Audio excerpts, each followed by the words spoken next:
Last time हमने देखा था कि सेट्स क्या होते हैं, आज हम उनकी फर्दर प्रॉपर्टीज़ देखेंगे।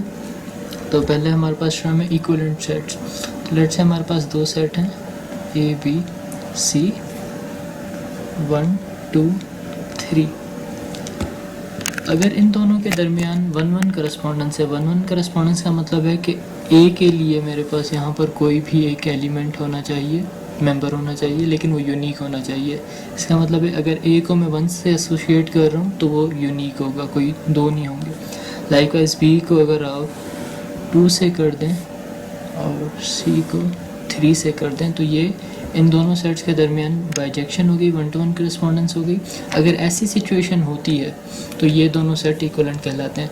अगर आप आसान लफ्ज़ों में कहना चाहें तो number of element in set A is equals to number of element set B. अगर ये दोनों सेट के एलिमेंट इक्वल हो जाते हैं तो ये सेट इक्विवेलेंट होते हैं। और इक्वल सेट का क्या मतलब है? तो इक्वल के लिए कंडीशन ये है कि उनकी कार्डिनैलिटी, इसका मतलब है कि उनके दरमियान उनमें जो नंबर ऑफ़ एलिमेंट हैं वो भी सेम होने चाहिए और वो एलिमेंट भी सेम होने चाहिए।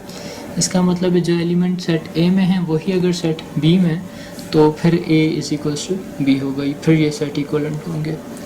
और तीसरी चीज़ है हमारे पास कार्डिनैलिटी।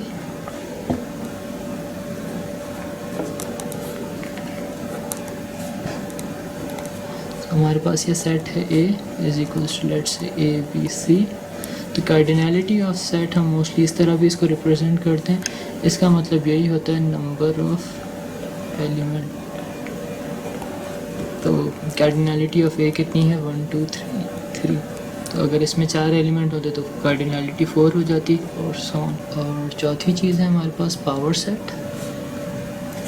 अगर हमारे पास कोई भी सेट है लेट्स से ए जिसमें ए बी सी है तो हम पावर सेट ऑफ ए ये होता है कि हम एक ऐसा सेट कंस्ट्रक्ट करें जिसमें ए के सारे सबसेट्स हों। सबसेट से मुराद ये है कि एम्प्टी सेट इसका एक सबसेट है, जस्ट ए इसका सबसेट है, जस्ट बी इसका सबसेट है, C A B A C B C A B C. तो ये इसके सारे पॉसिबल सबसेट्स हैं। इस कलेक्शन को हम कहते हैं power set. Power set of A is equals to this thing. और इस पावर सेट की कार्डिनैलिटी क्या होती है? पावर सेट की कार्डिनैलिटी होती है 2 की power cardinality of number cardinality of A. अब देखें यहाँ पर ए की कार्डिनैलिटी 3 है तो ये हो जाएगा 2 raised to power 3 and that is 8। और आप देख सकते हैं 1 2 3 4 5 6 7 8 8। सो पावर सेट की कार्डिनैलिटी होती है 2 raised to power cardinality of set A. Question number 1 है find that the following pairs of the set are equivalent और not equivalent, non equivalent. So पहला हमारे पास है A is equals to 1 2 and B is equals to 1 3 7। तो आप यहाँ देख सकते हैं अगर हम 1 को 1 के साथ एसोशिएट करें और 2 को 3 के साथ तो ये 7 बच जाएगा। इसका मतलब ए में 2 एलिमेंट हैं, बी में 3 एलिमेंट, इनकी कार्डिनैलिटी सेम नहीं है। इसका मतलब है ये नॉन इक्विवेलेंट है। और दूसरा सवाल देखते हैं पार्ट 3।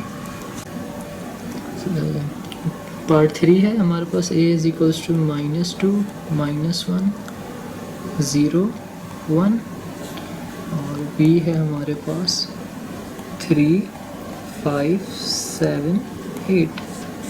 तो हम -2 को 3 के साथ एसोशिएट करें, -1 को 5 के साथ, 0 को 7 और 1 को 8 के साथ, तो ये हमारी करस्पॉन्डेंस पूरी हो गई है। यहाँ के चारों एलिमेंट यहाँ के चारों एलिमेंट पे मैप हो रहे हैं तो कार्डिनैलिटी सेम है। इसका मतलब है ये इक्विवेलेंट है। क्वेश्चन नंबर 2 देखते हैं कि हमारे पास right the cardinality of the following set A is equals to A B C D. Cardinality of A बतानी है तो आप देख सकते हैं 1 2 3 4 4 एलिमेंट है, कार्डिनैलिटी इज 4। पार्ट 1 था। एक और क्वेश्चन देख लेते हैं पार्ट पार्ट 1 था, पार्ट 4 देख लेते हैं। That is D is equals to 1 2 3 up to 100। इन डॉट्स का मतलब ये है कि 3 के बाद कंटिन्यू है, और इस 100 का मतलब ये है कि ये 100 तक है। तो 1 से 100 तक की जो काउंटिंग होती है वो 100 ही होती है। इसका मतलब जो इसकी कार्डिनैलिटी है, इसमें जितने एलिमेंट हैं वो कितने 100। क्वेश्चन 3 देखते हैं क्या है हमारे पास।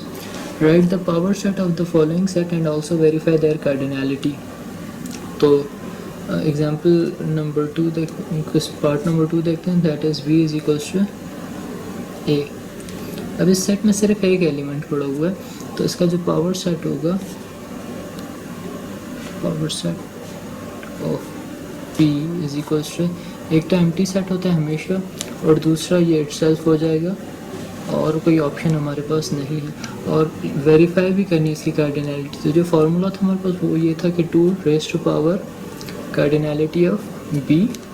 तो इस केस में 2 raise to power cardinality of v is 1, तो ये हो जाएगा 2। और आप देख सकते हैं इसमें सिर्फ 2 ही एलिमेंट है। इसके बाद हम देखते हैं पार्ट नंबर 4, और that is d is equals to p, q, और पावर सेट हो जाएगा, power set of d is equals to, empty set हमेशा होता है। आप एम्प्टी सेट को इससे भी रिप्रेजेंट कर सकते हैं, दोनों सेम चीज़ें होती हैं। ये चीज़ गलत होती है, ये इसका मतलब एम्प्टी सेट नहीं होता, इसमें और इसमें फ़र्क है, ये दोनों इक्वल हैं। तो या आप ये लिखें या आप ये लिखें। Empty set p itself, q itself और p q, और कोई इनका सबसेट नहीं है, तो ये है। और वेरीफाई हम कर सकते हैं 2 raise to power cardinality of d, cardinality of d is 2 raise to power 2 that is 4, और इसमें 1 2 3 4 एलिमेंट हैं।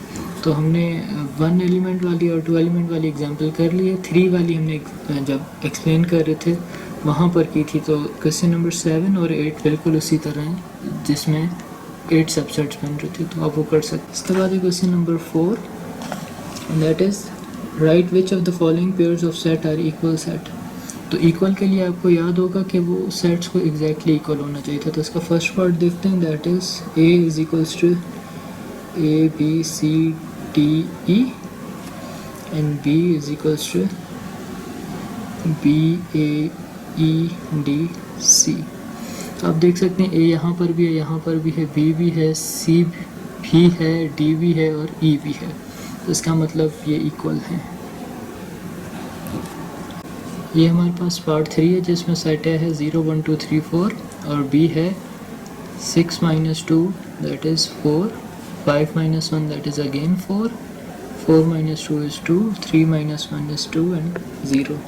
तो आप देख सकते हैं एक तो ये सेट ही नहीं है क्योंकि इसमें रिपीटेशन ऑफ एलिमेंट है, और ये इसके इक्वल भी नहीं है, तो ये नॉट इक्वल,